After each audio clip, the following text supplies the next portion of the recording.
20 वर्ष का नया बालक होगा, बड़े आर्त भाव से कह रहा था कि मेरी बड़ी दुर्दशा हो गई है, विक्षिप्त सा हो रहा हूं, मैंने ऐसी अपवित्र हस्तक्रिया की जिससे अपने ब्रह्मचर्य को नष्ट किया। आज हमारा जीवन ऐसा खोखला हो गया कि अंदर से अशांत, हर समय में बहुत कष्ट में रहता हूं, बहुत परेशान हूं, अब क्या करूं। सोचो, अभी 20 वर्ष की अवस्था, अभी तो यौवन का रंग आने वाला है और वो अपने आप को इस स्थिति में ले गया, अब क्या होगा। बस किस हेतु से गया वो ऐसी स्थिति में। एक जनेंद्री ने फंसा लिया कि इसके घर्षण में सुख है, स्थिति क्या हुई, पूरे जीवन की नींव नष्ट कर दी। सुख का और तृप्ति का एकमात्र उपाय अध्यात्म है।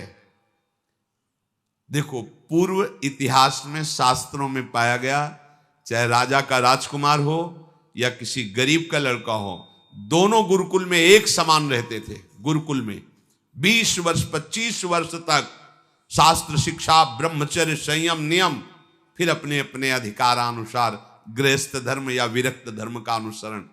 तो गृहस्थ में भी रहते हुए वो महात्मा ही रहते थे, क्योंकि उनकी नींव बन गई है।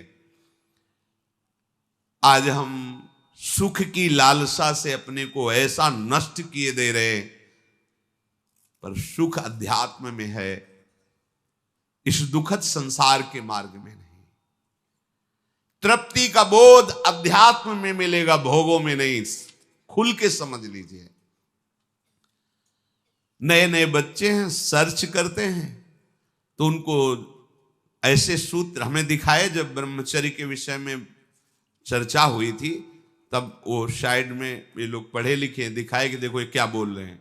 वो बोल रहे हैं जब तुम्हें कोई फ्रस्ट्रेशन धो क्या आवे तब आप ऐसा कर लो, बड़ी शांति मिलेगी और आपका खून बढ़ेगा। नए नए बच्चों को लगा कि सुख भी मिलेगा और स्वास्थ्य भी बढ़ेगा और फ्रस्ट्रेशन भी जाएगा, मतलब लाभ है। सर्वनाश कर दिया इन अज्ञानी लोगों ने, सर्वनाश कर दिया। ये उन महात्माओं के वचन हैं जो जीवन में अनुभव किए हैं। जो विषयी पुरुष भोगों को सुख मानता है वो निर्णय कर सकता है जीवन उज्जवल कैसे बनेगा, बलवान कैसे बनेगा। बिना संयम के, बिना नियम के आज तक कोई बलवान बन पाया है। कैसी दुर्दशा बच्चों की हो रही। छोटे छोटे बच्चे जिनका भविष्य उज्जवल होना है, तेजस्वी होना है, जो हमारे देश के काम आवे, जो हमारे समाज के काम आवे, वो अपने शरीर की ऐसी दुर्दशा कर ली कि वो खुद जीने के लिए परेशान है। तुम्हारे समझ में नहीं है तो हमारे पास आते हैं तो बताते हैं नई नई अवस्था की क्या हुआ। सुख की खोज गलत जगह। अध्यात्म में सुख है, सच्ची मानिए। ब्रह्मचर्य एक वो महान आशीर्वाद है भगवान का। आपसे कोई और साधन न बनता हो, यदि ब्रह्मचर्य है एक अपार शीतलता, कोई भी रोग तुम्हें परास्त नहीं कर सकता।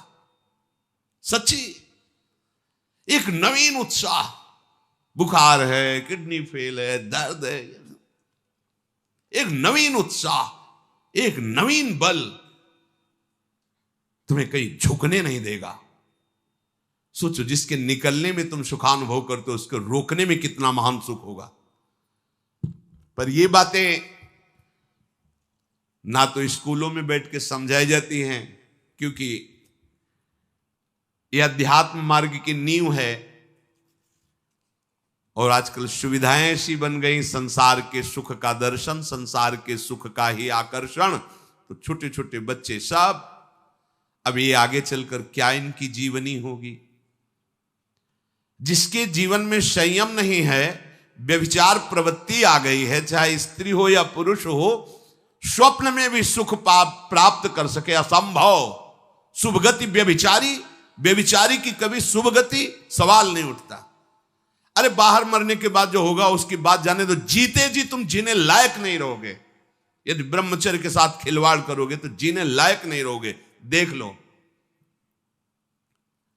परिणाम आत्मवंचित करने वाला होता है।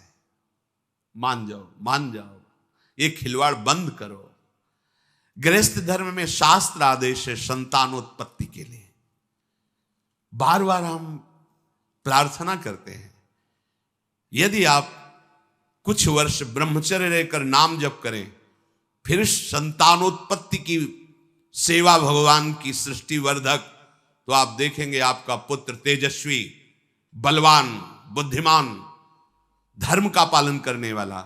जब आप ही बेविचारी हैं तो आपकी संतान क्या होगी? आप ही धर्म भ्रष्ट हैं तो आप क्या प्रकट करेंगे? जहां मां की महिमा का वर्णन किया जाता है कि पहला पद इस सृष्टि में सबसे बड़ा मां का है। एक सन्यासी भी जब मां को देखता है तो दंड सहित साष्टांग दंडवत करता है। पिता उसको साष्टांग दंडवत करता है, लेकिन मां को वो साष्टांग दंडवत। मां के सामने कोई दूसरा पद नहीं, सबसे पहला पद। जब हमारे पवित्र आचरण नहीं होंगे तो हम क्या अपने बच्चों को शिक्षा दे देंगे? क्या उनको आगे बढ़ाएंगे? अध्यात्म का परिचय ही नहीं तो हम क्या बताएंगे? भोगों में तृप्ति आज तक किसी को नहीं मिली, यही भगवत प्राप्ति में सबसे बड़ी बाधा है। ज्यों ज्यों तुम भोग भोगोगे वैसे वैसे भोग आसक्ति बढ़ती चली जाएगी। इसलिए संतों का अनुभव मान लो, विषयान विषवत त्यज्य, भोगों से डरो जैसे विष से डरा जाता है। देखो अज्ञान की वृत्ति, जैसे अपने लोग संत वेश में हैं, भगवत मार्ग के पथिक हैं, हमारे सामने मदिरा की बोतल रखी जाए तो कैसा? जानते नहीं मैं साधु हूं। और अगर भोग की बात हो तो कैसा? उत्तर अपने आप से ले लो, दूसरे के उत्तर देने की जरूरत नहीं। हमारे सामने मांस रखे तो कैसा? एकदम बिगड़ जाएंगे। त्याज्य घृणित वस्तु आसुरी भाव की हमारे सामने रखते हो। और अगर भोगों की बात आए तो क्या वैसे ही हमारे अंदर बात आती है? त्याज्य विषय को हमारे सामने चर्चा, अलम विषय वार्तया नरक कोटि बीभत्सया, कैसा होता है? क्या हमारे सामने जो त्याज्य वस्तुएं आती हैं हम कभी उनको पाने की इच्छा भी करेंगे क्या? विष के समान हम मदिरा को देखेंगे, मांस को देखेंगे तो उसी कोटि का है हमारे लिए वो भाव विषय भोगों का। उसको तो हम अलग करके देखते, अरे नहीं ये कैसे हम पी सकते हैं, कैसे दे? और वो बड़े शौक से हमारा मन राजी हो जाता है। नहीं, ये भुलावा है, सावधान, एक ही कोटि है, एक ही लाइन में रखा गया है। यदि परमार्थ अध्यात्म के पथिक हो तो ऐसा नहीं। भोगों को संतों ने कहा यदि अध्यात्म मार्ग में चलना है तो विषयान विषवत त्यज्य। जैसे विष को हम खा नहीं सकते, चाहे सुंदर रबड़ी में डाल के दिया जाए या खीर में डाल के दिया जाए, कोई हमें कान में बता दे कि विष है, इसमें विष मिला है, बस अब हम खा नहीं सकते, चाहे हाथ जोड़े चाहे पैर जोड़े। गुरुजनों ने कहा कि विषय विष से भी बड़ा भयानक है, मत भोगना। फिर हम ये बात क्यों स्वीकार नहीं कर पाते? जैसे रबड़ी में बहुत रति है, पर आके कोई बता दे इसमें विष मिला है तो बिल्कुल नहीं खा सकते, जबरदस्ती खवाना चाहे तो नहीं खा सकते। पर विषय, शास्त्र और गुरुजन कह रहे हैं विषयान विषवत त्यज्य। विषय बड़ा भयंकर विषय। विष तो एक शरीर नष्ट करता है, विषय तो अनेक जन्मों तक संस्कार विषय के फैला देता है। फिर हम राजी क्यों हो जाते हैं? क्या बात है? क्या गुरुजनों के अनुभवों पर हमारा विश्वास नहीं, या हम अध्यात्म मार्ग के पथिक नहीं? वो चैप्टर ही हमारा नहीं है। हमारा मार्ग अध्यात्म मार्ग है, चाहे गृहस्थ हो चाहे विरक्त हो। एक पत्नी व्रत धारण करने वाला गृहस्थ ब्रह्मचारी ही माना जाता है।